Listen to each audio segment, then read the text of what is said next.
எல்லோருக்கும் சந்தோஷமான வணக்கங்கள். மற்றும் ஒரு சைவம் வளர்த்த பெரியார் தொடர்பான நிகழ்ச்சியின் வாயிலாக உங்கள் அனைவரையும் சந்திப்பது மிக மிக மகிழ்ச்சி. எங்களுடைய இந்த நிகழ்ச்சியினூடாக சைவம் வளர்வதற்காக அரும்பாடுபட்ட பெரியவர்களுடைய வாழ்க்கை வரலாற்று தொகுப்பை நாங்களுமே தருவது வழக்கம். அதுபோல இன்றைய தினத்திலும் நாங்கள் பார்க்க இருக்கின்ற சைவம் வளர்த்த பெரியார் மாணிக்கவாச சுவாமிகள். மாணிக்க வாசகர் தொடர்பாக நாங்கள் பார்க்கின்ற போது கடந்த காணொளிகளிலும் அவருடைய வாழ்க்கை வரலாற்றை பார்த்திருந்தோம். அது மாத்திரமில்லாமல் அவர் தன்னுடைய வாழ்க்கையில் எவ்வளவு மாற்றங்களை நிகழ்த்தி இருக்கின்றார். அமைச்சராக இருந்தவர் தன்னுடைய வாழ்க்கையில் அமைச்சர் என்கின்ற பதவியை துறந்து இறைவன் தான் முக்கியம் என்று இறைவனடியை நாடியிருப்பதை நாங்களும் பார்க்கக்கூடியதாக இருக்கின்றது. குறிப்பாக அவருடைய அற்புதங்களை நாங்கள் பார்க்கக்கூடியதாக இருக்கின்றது. எவ்வாறு சொல்வது, பரிகளை நரிகளாக்கின என்ற ஒரு விடயம் மிக மிக முக்கியமாக பேசப்பட்ட ஒரு விடயமாக இருக்கின்றது. அரசன் எங்களுக்கான குதிரைப்படைகளுக்கு குதிரைகள் போதாமல் இருக்கின்றது, வாங்கி வர சொல்லி பணம் கொடுத்து அனுப்பிய போது அவர் இறைவனால் ஆட்கொள்ளப்படுகின்றார். அதே சமயம் அரசன் சொல்லிவிட்ட செய்தியை மறந்து விடுகின்றார். அவ்வாறு இருக்கையிலே இன்னொரு அமைச்சர்கள் ஊடாக அரசன் கடிதம் கொடுக்கின்றான். அதனூடாக மீண்டுமே அதனை அறிந்து கொண்டு எங்களுடைய மாணிக்கவாசக சுவாமிகள் என்ன செய்கின்றார் சொன்னால் பரிகளை அழைத்து கொண்டு செல்லுகின்றார். அதனை பார்த்து அரசன் எவ்வளவோ பெருமை கொள்ளுகின்றான், அதற்கான பரிசில்களை வழங்குகின்றான். ஆனால் இறுதியில் பார்க்கின்ற போது அந்த பரிகள் நரிகளாகி அந்த கூட்டத்தில் இருந்த அனைத்து குதிரைகளையும், ஏற்கனவே இருந்த குதிரைப்படைகளையும் அழித்து இருந்திருக்கின்றது. அது மாத்திரமில்லாமல் அதன் பிற்பாடு நடந்த விடயங்களை நாங்கள் பார்த்திருப்போம். அரசன் எங்களுடைய மாணிக்கவாசகருக்கு தண்டனை கொடுத்த அனைத்து விடயங்களையும் நாங்கள் பார்த்திருப்போம். அதன் தொடர்ச்சியாக இவருடைய வாழ்க்கையில் நிகழ்ந்த அற்புதங்கள் தொடர்பாக இன்றைய நிகழ்ச்சியில் பார்க்க இருக்கின்றோம். அந்த வகையிலுமே மாணிக்கவாசகருடைய அற்புதங்களை நிகழ்ச்சியிலுமே தொடர்ச்சியாக பார்க்கலாம். அரசன் மாணிக்கவாசகருக்கு தண்டனை வழங்கும் விதமாக அவரை வெயிலில் நிற்கும்படி செய்கின்றான். அதன் பிற்பாடு வாதவூருடைய துன்பத்தை பார்த்த எங்களுடைய இறைவன் வைகை ஆற்றில் வெள்ளம் பெருகுமாறு செய்கின்றார். ஆகவே இதை பார்த்ததும் அரசன் என்ன செய்கின்றான் என்று சொன்னால், மதுரை மக்கள் எல்லோரும் ஒருங்கு கூட்டி ஒவ்வொருவருக்கும் இவ்வளவு பங்கு என்று அளந்து கொடுத்து ஆற்றின் கரையை அடைக்கும்படி ஆணையிட்டான். அரசன் ஆணையை காவலர் ஊர் முழுவதும் முரசறைந்து அறிவித்தனர். அந்நகரில் பிட்டு விற்று வாழ்க்கை நடத்தி வந்த வந்தி என்கின்ற மூதாட்டி தனக்கு அளவு செய்து விடப்பட்ட ஆற்றின் பங்கை அடைக்க ஆள் கிடைக்காமல் வருந்தினாள். நாள்தோறும் ஆண்டவனிடம் அன்பு செலுத்தி வந்த அவ்வந்தியினுடைய துன்பத்தை தவிர்க்க இறைவன் அவளிடம் கூலி ஆள் போல தோன்றினாள். யாரேனும் கூலி கொடுத்து என் வேலை கொள்வார் உண்டோ என்று கூவிய வண்ணம் தன்னை வந்தடைந்த அப்பணியாளனை கண்ட வந்தி மகிழ்ந்து, நீ எனக்கு கூலியாளாக வர வேண்டும், அவ்வாறு வந்து என் நாட்டின் பங்கை அடைத்து தருவாயனால் நான் விற்கும் பிட்டை கூலியாக தருவேன் என்று கூறினாள். அதற்கு இசைந்த அக்கூலியால் அவள் கொடுத்த பிட்டை வாங்கி உண்டு, தாயே என் பசி தீர்ந்தது, இனி நீ ஏவிய பணியை நான் செய்து முடிப்பேன் என்று அவள் பங்கை அரைத்து அதை அடைப்பதற்கு முற்பட்டான். வந்தி மேலும் அளித்த பிட்டை எடுத்துக்கொண்டு ஆற்றங்கரையை நோக்கி சென்றான். வேலையை தொடங்கிய அவ்வந்தியினுடைய ஆளாகிய சிவபெருமான் ஒரு சிறிது மண்ணை வெட்டி தன் திருமுடியில் எடுத்து சென்று கரையில் கொட்டிவிட்டு களைப்படைந்தவன் போல ஓய்வு எடுத்துக் கொள்வதும் வந்தி அளித்த பிட்டை உண்பதும் ஆடுவதும் பாடுவதுமாக இருந்து பொழுதை போக்கினான். அவ்வேளை செய்து களைத்தவன் போல கூடையை தலையணையாக வைத்து உறங்கவும் செய்தான். ஆற்றின் கரை அடைபட்டதா என்பதை பார்வையிட வந்த மன்னனிடம் காவலர் ஊரில் உள்ளோர் ஒவ்வொருவரும் தத்தம் பங்கை அடைத்து முடித்தனர். பிட்டுவிற்கும் வந்தி எனும் கிழவியின் பங்கு மட்டும் அடைபடாமல் கிடக்கின்றதே. வந்திக்கு ஆளாய் வந்த ஒருவன் நாங்கள் கண்டித்தும் சரிவர தன் பணியை செய்யாமல் பொழுதை கழிக்கின்றான். அதனால் அப்பகுதி நூற்றை கெடுத்தது குறுணி என்பது போல ஒருத்தி பங்கு ஊரார் பங்கையும் கரைகிறது என்று கூறினர். உடனே அப்பகுதியை பார்வையிட வந்த பாண்டியன் அக்கூலியாளை அழைத்து தன்னுடைய கை பிரம்பால் முதுகில் அடித்தான். அடித்தளவில் கூலியாளாக வந்த பெருமான் ஒரு கூடை மண்ணை உடைப்பில் கொட்டி மறைந்தான்.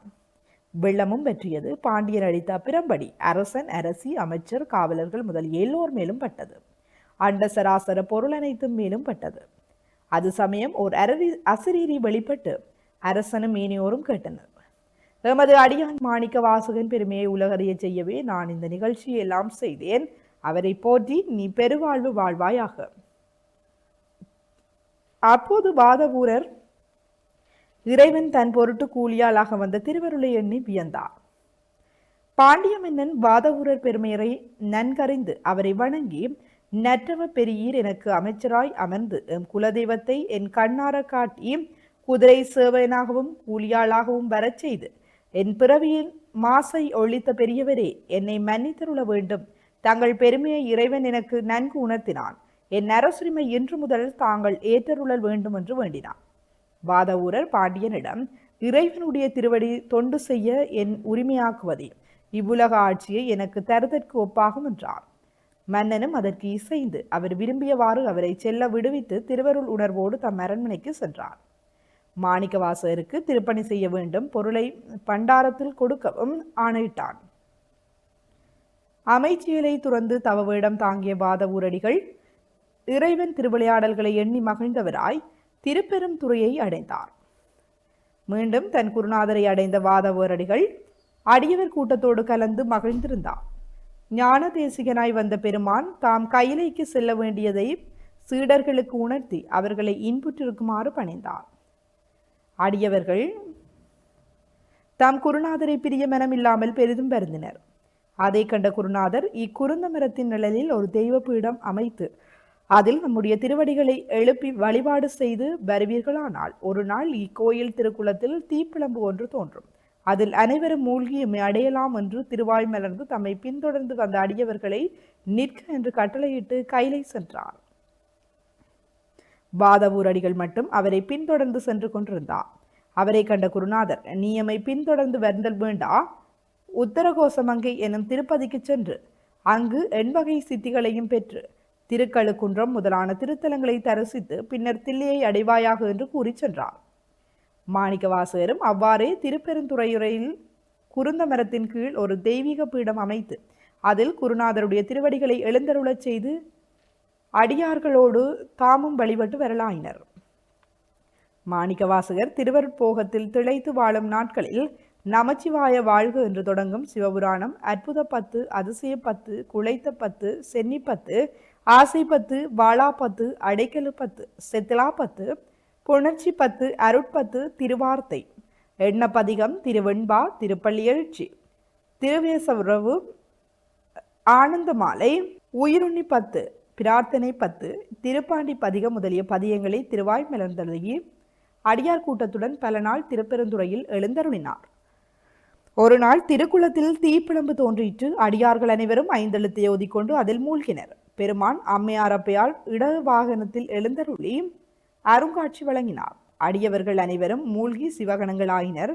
மாணிக்கவாசகர் வேளையில் கொன்றை மர நிழலில் சிவயோகத்தில் அமைந்திருந்தார். இந்நிகழ்ச்சியை யோக காட்சியில் அறிந்த அடியார்கள் பிரிவாற்றாது வருந்தி குருந்த மரத்தின் அடியில் இருந்த குருநாதருடைய திருவீட பீடத்தை பற்றி கொண்டு அழுதார்.